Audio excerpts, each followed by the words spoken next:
اعوذ باللہ من الشیطان الرجیم بسم اللہ الرحمن الرحیم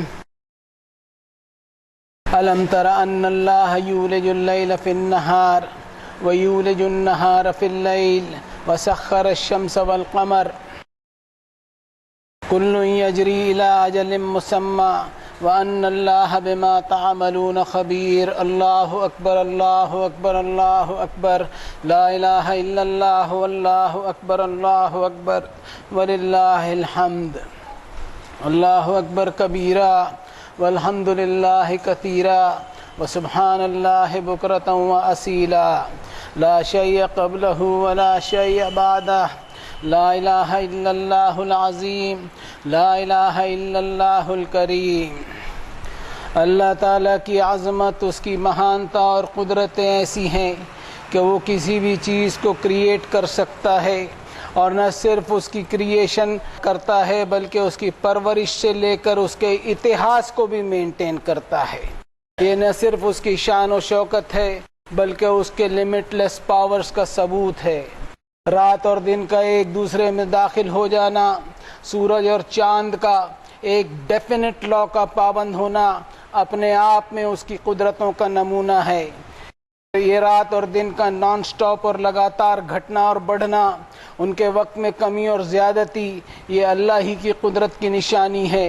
بے مثال اس کی خلاقیت، عظیم الشان اس کی قدرتیں، اور لقد خلقنا الانسان فی احسن تقویم، یہ اسی کی شان ہے کہ اس نے انسان کو پیدا کیا ایک بہترین مولڈ پر، ایک بے مثال ساخت پر، ایک بیسٹ اسٹرکچر پر جس کی کوئی مثال نہ دی جا سکے۔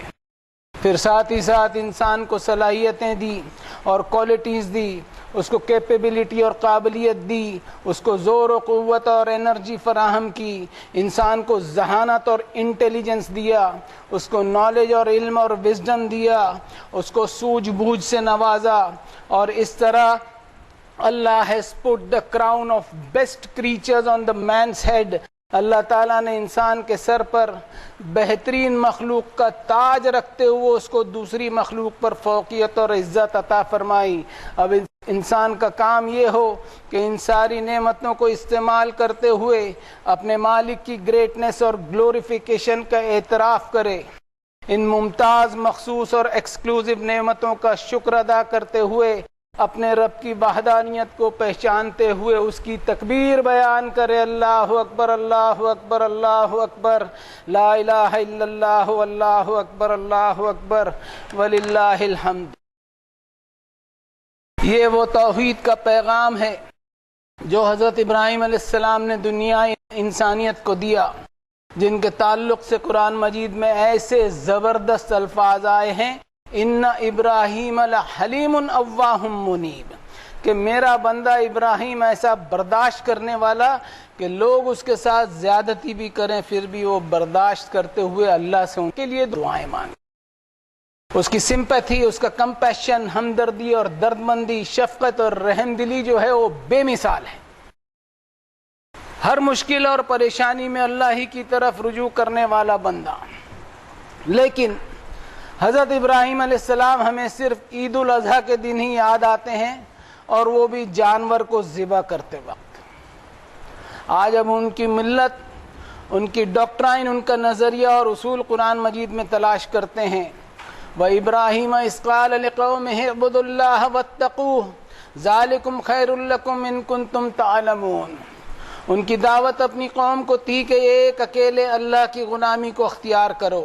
وہ رب جس نے اس خوبصورت کائنات کو کریٹ کیا اور اس یونیورس کو ایسا پرفیکٹلی ڈیزائن کیا کہ ہر چیز اپنی وہ ڈیوٹی انجام دے رہی ہے جو اللہ نے اس کو دے رکھا ہے۔ اور وَالسَّمَاءَ بَنَيْنَاهَا بِأَيْدٍ وَإِنَّا لَمُوسِعُونَ، اس مہان کائنات کا کریشن کوئی اسٹیگننٹ اور رکا ہوا نہیں ہے بلکہ یہ آن گوئنگ پروسیس اور جاری عمل ہے۔ اس خالق نے اس کائنات کو اپنی قدرت سے بنایا، وہ انتہائی قوتوں اور طاقت والا ہے۔ ذرا آسمان کی طرف نگاہ اٹھا کر دیکھو، اس کی قدرتوں سے ایک امیزنگ اینڈ اسپیکٹیکولر اور دماغ کو ہلا دینے والا خیال آئے گا، اس کی وحدانیت کا یقین ہوگا اور اس کی تکبیر بیان کرو گے، اللہ اکبر اللہ اکبر اللہ اکبر، لا الہ الا اللہ اللہ اکبر اللہ اکبر وللہ الحمد۔ وما خلقنا السماء والارض وما بینہما لاعبین۔ اس کائنات کی وشالتا جو انسان کے تصور اور کلپنا سے پرے ہے، اس بات کی گواہی دے رہی ہے کہ ایک اکیلے اللہ نے اس کو کوئی رینڈملی یا بے ترتیب یا بے ڈھنگے پن سے اور بے مقصد پیدا نہیں کیا، ٹھیک ویسا ہی انسان کو بے مقصد پیدا نہیں کیا۔ اس حقیقت سے انسان غافل ہے اور اس دنیا کے جیون کے تعلق سے کیجول اور انسیریس اور غیر سنجیدہ ہے، جبکہ انسان نے اس زندگی کو گمبھیرتا سے لینا چاہیے۔ وَلَقَدْ آتَيْنَا إِبْرَاهِيمَ رُشْدَهُ مِنْ قَبْلُ وَكُنَّا بِهِ عَالِمِينَ۔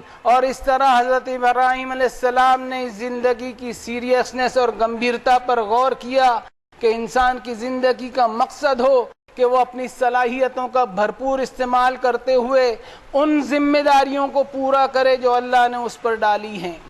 انسان اپنے اندر وہ صفات اور وہ کوالٹیز پیدا کرے جو انسانیت کی سب سے بڑی شان ہے، تاکہ آخرت کی آنے والی زندگی میں وہ اپنے رب کی طرف سے مغفرت کا مستحق بنے۔ اور اس طرح حضرت ابراہیم علیہ السلام کی تعلیم دنیا انسانیت کے لیے سبق ہے کہ انسان اپنی پیدائش کے مقصد کو سمجھے۔ وما خلقت الجن والانس الا ليعبدون، کہ انسان اپنے رب سے اپنے رشتے کو قائم کرے، اور اس کے لیے انسان کو ایک اکیلے اللہ کی غلامی میں اپنے آپ کو سپرد کرنا ہوگا، اور اس کے لیے ایمان والے بندے کو اپنی زندگی کی سینٹرل تھیم ایک اکیلے اللہ کی طرف مرکوز کرنا ہوگا، جیسا فرمایا انی وجہت وجہی للذی فطر السماوات والارض حنیفا وما انا من المشرکین۔ حضرت ابراہیم علیہ السلام کے ایمان کا معاملہ تھا کہ ان کی توجہات، ترجیحات اور پریفرنسز اس ایک اکیلے مالک کے لیے ہی خالص کر دی جس نے آسمان اور زمین کو اوریجنیٹ کیا، اور اس میں شرک کا ذرا سا بھی شائبہ نہ رکھتے ہوئے انہوں نے اللہ کی تکبیر بیان کی، اللہ اکبر اللہ اکبر اللہ اکبر، لا الہ الا اللہ اللہ اکبر اللہ اکبر وللہ الحمد۔ ان ابراہیم کان امۃ قانتا للہ حنیفا ولم یک من المشرکین۔ یہ وہ آئیڈیل پرسنالٹی حضرت ابراہیم علیہ السلام جن کا تذکرہ اللہ نے قرآن مجید میں اس طرح کیا کہ جہاں جہاں ان کا نام آیا ہے میکسیمم جگہ پر وما کان من المشرکین آیا ہے، یعنی شرک کا ذرا سا بھی شائبہ ان کی سوچ میں اور گمان اور خیال میں بھی نہیں تھا۔ قانتا للہ حنیفہ، ان کی خوبی یہ تھی کہ he was a man so devoted to Allah that he turned away from all that is false۔ اس طرح ان کا اللہ پر ایمان تھا کہ وہ ہر جھوٹ، illogic and counter to reason اور بے عقلی باتوں اور بے دلیل باتوں سے اپنے آپ کو انہوں نے الگ کر لیا۔ اب ہم سوچیں کہ ہمارے ایمان کا کیا حال ہے، اس پر ہم غور کریں کہ ہمارے ایمان میں کیا بے عقل اور بے دلیل باتوں کا سماویش نہیں ہے؟ ہم اپنے آپ کو موحد اور توحید والے تو بتاتے تھکتے نہیں، لیکن کیا بوگس، بے دلیل اور جھوٹی روایتوں کو ہم ہمارے ایمان کے ساتھ ساتھ نہیں چلاتے؟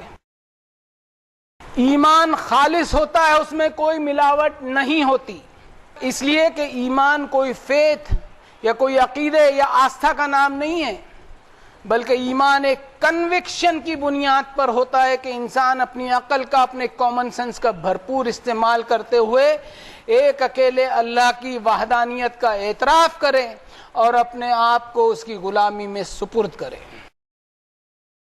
آج ہمارے ایمان کو ٹٹولے ہم، کیا ہم نے کبھی اپنے ایمان پر کبھی سوچ وچار یا لاجک اور دلیل کا استعمال کیا ہے؟ ہمارے ایمان کا کیا حال ہے؟ سورہ یوسف میں اس کا تذکرہ ملتا ہے، وَمَا يُؤْمِنُ أَكْثَرُهُمْ بِاللَّهِ إِلَّا وَهُمْ مُشْرِكُونَ۔ اللہ پر تو ایمان ہے، لیکن ساتھ ساتھ میں بوگس فلسفوں کو بھی چلاتے رہتے ہیں، اور اس طرح اللہ کے ساتھ کیسے شرک میں پڑ جاتے ہیں ان کو شعور بھی نہیں ہوتا۔ شاکرا لانعمہ اجتباہ وہداہ الی صراط مستقیم. یہ تھے حضرت ابراہیم جن کو اللہ نے بیٹھے بٹھائے ایمان نہیں دے دیا، بلکہ حق اور وحدانیت کی تلاش کی بنیاد پر، ان کی جستجو کی بنیاد اور کوشش پر دیا. اور اس ایمان کو ملنے پر انہوں نے فخر نہیں جتلایا. پراؤڈ ٹو بی اے مسلم کی ہرے رنگ کی پٹی نہیں باندھی انہوں نے، اور نعرے نہیں لگائے پراؤڈ ٹو بی اے مسلم کی، بلکہ ہدایت کی نعمت پر اللہ تعالیٰ کے سامنے اپنے شکر کے جذبوں کو ارپن کیا. ہمارا ایمان جو ہے وہ بیٹھا بٹھایا ایمان ہے، کوئی جستجو اور کوشش والا نہیں ہے. اور ہمارا حال یہ ہے کہ ہم پیدائش کی بنیاد پر اپنے آپ کو پراؤڈ ٹو بی اے مسلم سمجھتے ہوئے جنت کا ویزا ہولڈر سمجھ رہے ہیں، جبکہ حضرت ابراہیم کی دعا پر غور کرنے کی ضرورت ہے جو قرآن مجید میں ملتی ہے، وَلَا تُخْزِنِي يَوْمَ يُبْعَثُونَ، کہ یا اللہ مجھے اس دن کی رسوائی سے بچا لیجئے جس دن آپ سب کو جمع کر کے حساب لیں گے. اس سے ہم سمجھیں کہ ایمان کا تقاضا یہ ہے کہ وحدانیت کے ساتھ ساتھ قیامت کے حساب کا خوف بھی انسان کے دل میں ہو، اور یہی وہ خوف ہوتا ہے جو ایک انسان کو اعمال صالحہ اور نیک کاموں کی طرف ترغیب دیتے ہوئے اس کے دل و دماغ میں، اس کے جذبات اور احساس میں اللہ تعالیٰ کی تکبیر کی روح ڈالتا ہے. اللہ اکبر اللہ اکبر اللہ اکبر، لا الہ الا اللہ واللہ اکبر اللہ اکبر وللہ الحمد.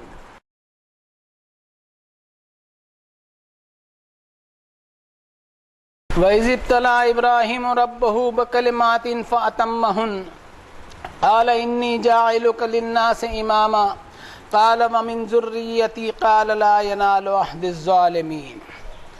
یہ تھے حضرت ابراہیم علیہ السلام جن کو اللہ نے انسانیت کا امام بنایا، انسانیت کا لیڈر بنایا. لیکن انسانیت کا امام بننے پر انہیں فکر کیا ستانے لگی، اس پہ غور کیجئے. ان کو فکر یہ ستانے لگی کہ میرے بعد آنے والی جنریشن کا کیا ہوگا، کہ کہیں اللہ تعالیٰ کی کتاب کی تعلیمات آنے والی جنریشن میں اگر رہی نہیں تو سوسائٹی میں بگاڑ پیدا ہوگا اور انسانیت اللہ تعالیٰ کے غضب کی مستحق بنے گی. یہ فکر انہیں ستا رہی تھی. یہ ہوتی ہے ایک نبی کی انسانیت کے لیے خیر خواہی، اور یہی ہوتی ہے ریئل لیڈرشپ اور اصل قیادت. ہماری سوچ ایسی بن گئی ہے کہ ہم ایک لیڈر لیس قوم بن کر رہ گئے، جبکہ اللہ تعالیٰ نے ہمیں لیڈر لیس رکھا ہی نہیں ہے. ہمیں حضرت ابراہیم علیہ السلام کی لیڈرشپ کو اپنانا ہوگا.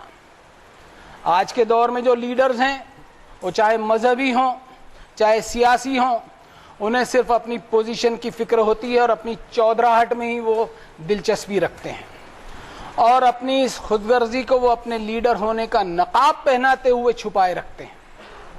ان کا فوکس جو ہے وہ بڑے بڑے شور شرابے والے ہنگامے دار پروگرام پر ہوتا ہے کہ ان کی شخصیت ہائی لائٹ ہوتی رہے. ان کا فوکس ویژن اور بصیرت پر نہیں ہوتا. And they are not at all bothered to secure the future.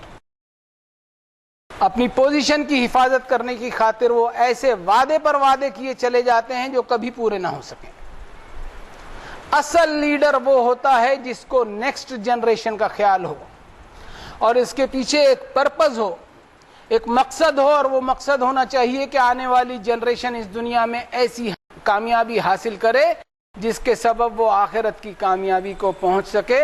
اور یہ نبیوں کی سنتوں سے ہی ہمیں مل سکتا ہے. پھر ان اللہ اصطفیٰ آدم و نوح و آل ابراہیم و آل عمران علی العالمین. پھر حضرت ابراہیم علیہ السلام کے دور کے بعد اللہ تعالیٰ الگ الگ انبیاء اکرام کو اپوائنٹ کرتے چلے گئے، اور فائنلی اپنے آخری نبی جناب محمد الرسول اللہ صلی اللہ علیہ وسلم کو اپوائنٹ کیا، جنہوں نے اپنے روحانی والد حضرت ابراہیم کے نقش قدم پر چلنے کی دعوت دنیا انسانیت کو کیا دی. وَاتَّخِذُوا مِن مَّقَامِ إِبْرَاهِيمَ مُصَلًّى، کہ حضرت ابراہیم علیہ السلام کے سٹینڈ کو اپنی زندگی کا مرکز بناؤ، اپنی لائف کی سینٹرل تھیم بناؤ. لیکن ہمارے ایمان میں حضرت ابراہیم کا توحید والا سٹینڈ نہیں پایا جاتا، اس لیے کہ we are Muslim by chance not by choice. ایک اتفاق سے اور ایک ایکسیڈنٹ آف برتھ سے ہم مسلمان ہیں، اور ہمارا ایمان کوئی چوائس پر نہیں اور تلاش کیا ہوا نہیں ہے جس نے ہمیں ایک فخر اور ایک پرائیڈ میں مبتلا کر دیا، اور نتیجے میں ہم قیامت کے حساب کے تعلق سے غفلت اور لاپرواہی میں مبتلا ہو گئے۔ آج ہم دیکھ لیں دنیا بھر میں کہ ابراہیمک ریلیجن کے ماننے والے اس دنیا میں سب سے زیادہ ہیں، پھر بھی حال کیا ہے دنیا کے؟ ایک بیمار اور قابل رحم حالت ہے، اور اس کی سب سے بڑی وجہ جو مجھے سمجھ میں آتی ہے وہ ہے heavy dose of glorification of ritualistic practices which has lowered down the human and moral values. مذہبی رسموں کی نمائش اور اس کو بڑا چڑھا کر پھلا کر بتانے کی وجہ سے انسانی اخلاق اور ہیومن ویلیوز کا لیول انتہائی نیچے چلا گیا ہے۔ اس مہینے لاکھوں لوگ حج کے لیے دنیا بھر سے جاتے ہیں، پیر رکھنے کی جگہ نہیں ہوتی، اتنی بھاری بھیڑ جمع ہوتی ہے، اور سال بھر میں عمرہ اور خاص کر کے رمضان میں بھی عمرہ پر جانے والے لوگ بھی لاکھوں کی تعداد میں ہوتے ہیں، اور اس تعداد کو لے کر ہم ایک فخر میں مبتلا ہو جاتے ہیں کہ کتنے لوگ حج عمرے کے لیے جا رہے ہیں۔ لیکن سوچیں ہم کہ قرآن مجید کی تعلیم میں ہمیں کیا ملتا ہے کہ حج کے تعلق سے کہ لیشہدوا منافع لہم، کہ انسان حج پر جا کر بینیفٹس اور فائدے حاصل کرے۔ کون سے فائدے؟ ٹوپیاں، گھڑی اور مسلح لانے کے فائدے، یا وہ فائدے جو قرآن مجید بتلاتا ہے؟ اب اس میں منافع اور بینیفٹ جو فائدہ اللہ تعالیٰ نے بتایا ہے اس کو سمجھنا ضروری ہے۔ نمبر 1 توحید، oneness of God all mighty, یہ وہ سب سے بڑا بینیفٹ ہے جو انسان حج اور عمرے کے سفر سے حاصل کرے کہ اس کی وزٹ توحید کے مرکز پر ہوئی ہے۔ یہ وہ گھر ہے جسے اللہ تعالیٰ نے اپنی وحدانیت کا، اپنے یکتا ہونے کا ایک ایسا سمبل اور ایک ایسا نشان بنایا ہے جو ساری دنیا کے لیے اللہ تعالیٰ کی توحید کا مرکز ہے اور انسانوں کے لیے ہدایت کا ذریعہ ہے۔ حج کے سفر سے انسان اللہ کے تقوی اور گاڈ کانشیسنس کا بینیفٹ حاصل کرے، انسانی یکجہتی اور انٹرنیشنل بردرہڈ، انسانی بھائی چارے کی اہمیت کو جانے۔ وَإِنَّ هَٰذِهِ أُمَّتُكُمْ أُمَّةً وَاحِدَةً وَأَنَا رَبُّكُمْ فَاتَّقُونِ، اللہ نے ایک ہی امت بنایا ہے لیکن ہم نے اسے مانا نہیں۔ فَتَقَطَّعُوا أَمْرَهُمْ بَيْنَهُمْ زُبُرًا كُلُّ حِزْبٍ بِمَا لَدَيْهِمْ فَرِحُونَ، ٹکڑوں میں بٹ گئے ہم، گروپس میں بٹ گئے، اور ہر گروپ اپنے آپ میں اتنا اترانے لگا ہے کہ دوسرے گروپ کے برے نام رکھنے لگ گیا ہے۔ جبکہ ہونا کیا چاہیے تھا؟ ہونا یہ چاہیے تھا لِيَكُونَ الرَّسُولُ شَهِيدًا عَلَيْكُمْ وَتَكُونُوا شُهَدَاءَ عَلَى النَّاسِ، کہ تمہاری توحید، تمہارا ایمان، تمہاری ایمانداری، تمہارا خوف خدا، تمہارے اخلاق، تمہاری مورالٹی، رسول اللہ صلی اللہ علیہ وسلم کی اخلاقی اور سماجی سنتوں پر تمہارا عمل، یہ سب ایک اعلیٰ نمونہ بن کر سماج پر ظاہر ہوں، جس میں انسانوں کو پروفٹ محمد صلی اللہ علیہ وسلم کی دعوت کا اثر دکھائی پڑنا چاہیے۔ اور اس طرح اس آیت پہ اگر عمل ہوتا تو امت پوری دنیا کے لیے ایک انٹرنیشنل ویلفیئر آرگنائزیشن بنتی، جیسا اللہ نے اپنی کتاب میں فرمایا وَتَعَاوَنُوا عَلَى الْبِرِّ وَالتَّقْوَىٰ۔ اس دنیا میں جینے کا ایک اصول اور پرنسپل اللہ نے بنایا ہے کہ ہمیشہ نیکی کے کام میں آگے آگے رہنا، ہمیشہ لوگوں کے کام آنے کے لیے تتپر رہنا۔ اور مسلمانوں، تمہارا عمل ایسا ہونا چاہیے کہ انسانوں کی مدد کرو اور نیکی اور تقوی کے کاموں میں تعاون اور سہیوگ کرو، سوشل ریفارمز اور سماجی اصلاح کے کام کرو، ہیومن ڈیولپمنٹ کے کام کرو، اور وَلَا تَعَاوَنُوا عَلَى الْإِثْمِ وَالْعُدْوَانِ وَاتَّقُوا اللَّهَ إِنَّ اللَّهَ شَدِيدُ الْعِقَابِ۔ گناہ اور زیادتی کے کاموں میں کبھی بھاگیدار نہ بننا، تمہیں ہر حال میں انصاف پر قائم رہنا ہے۔ اگر تم انصاف پر قائم رہے اور دنیا تم سے کتنا ہی تعصب کر لے، تمہیں کوئی فکر کرنے کی ضرورت نہیں، اللہ تمہارے ساتھ ہے۔ آج تعصب کا رونا ہم بہت رو رہے ہیں، لیکن محمد صلی اللہ علیہ وسلم کی سنت مبارکہ پر غور کریں کہ مکہ میں لگاتار 13 سال ان کے ساتھ تعصب ہوتے چلا گیا، اور فائنلی یہ نوبت آئی کہ انہیں مکہ سے مدینہ ہجرت کرنی پڑی۔ سلام ہو جناب محمد الرسول اللہ صلی اللہ علیہ وسلم پر کہ انہوں نے مدینہ مائیگریٹ ہونے کے بعد اپنے ساتھ ہوئے تعصب کا دکھڑا نہیں رویا اور نہ ہی انہوں نے کوئی وکٹم کارڈ استعمال کیا۔ اگر ایسا ہوتا تو صحابہ اکرام کی وہ کریٹو ٹیم تیار نہیں ہوتی جس سے دنیا نے ایک ایسا سنہرا دور دیکھا جس میں ہیومن ڈیولپمنٹ کے بہت سارے کام ہوئے۔ یہ ہے نبی صلی اللہ علیہ وسلم کی وہ سنت جو ہم سے چھوٹ گئی کہ ہم کریٹو اینڈ پروڈکٹیو ٹیم بنتے، لیکن افسوس کی بات ہے کہ کریٹیوٹی اینڈ پروڈکٹیوٹی کو ہم نے دین کے حصے سے نکال باہر کے پھینک دیا ہے۔ یہ تمام بینیفٹس ہم حج کی انٹرنیشنل گیدرنگ سے حاصل کرنے ہم نے چاہیے تھے، لیکن ہم نے اس حج اور عمرے کا کیسا مذاق بنایا ہے اس پہ سوچیے۔ These pious worshipping acts have been reduced to mere ritualization۔ حج اور عمرہ جیسی عبادتوں کو رسم و رواج تک ہم نے محدود کر لیا، اور کس حد تک ہم نے محدود کر لیا کہ صرف اور صرف گناہوں سے پاک ہونے والا عمل سمجھ لیا کہ ایک نماز پر 50,000 نمازوں کا یا 1,00,000 نمازوں کا ثواب ہم نے سمجھ رکھا ہے، اور حج کے دن میدان عرفات میں اگر کسی کا 5 منٹ کے لیے بھی گزر ہو گیا تو وہ ایسا گناہوں سے پاک ہو گیا جیسا آج ہی اس نے جنم لیا۔ ایسی بوگس اور فالتو چیزیں، ان سے ہمارا لٹریچر بھرا پڑا ہے۔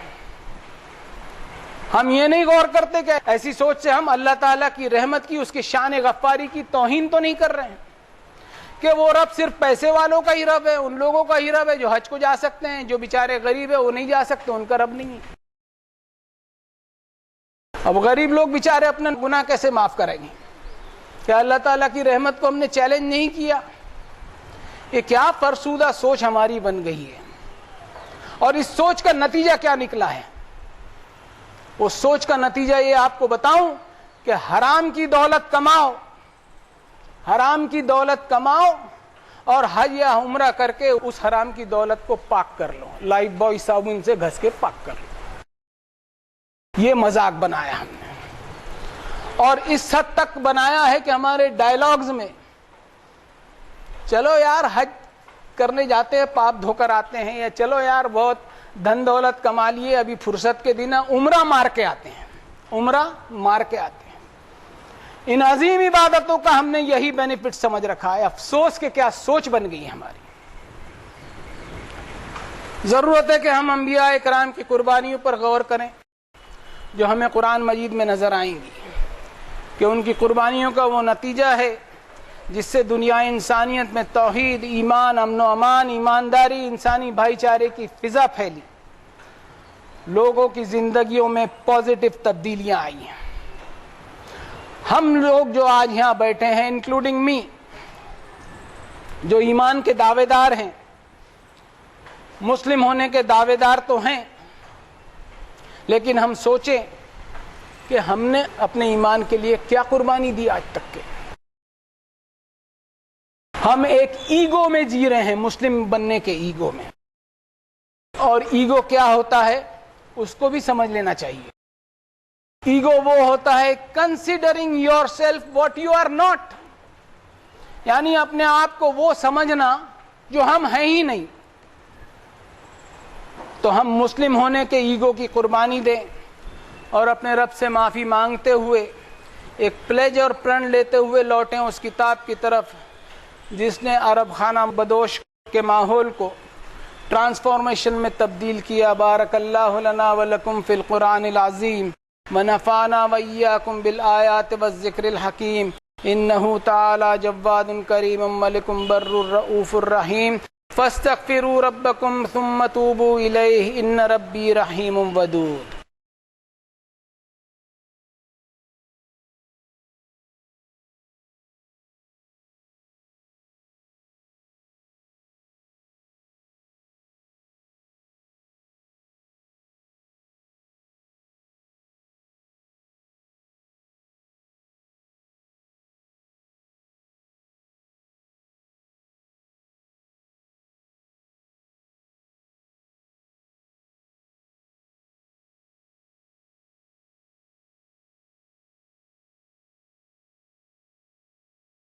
الحمد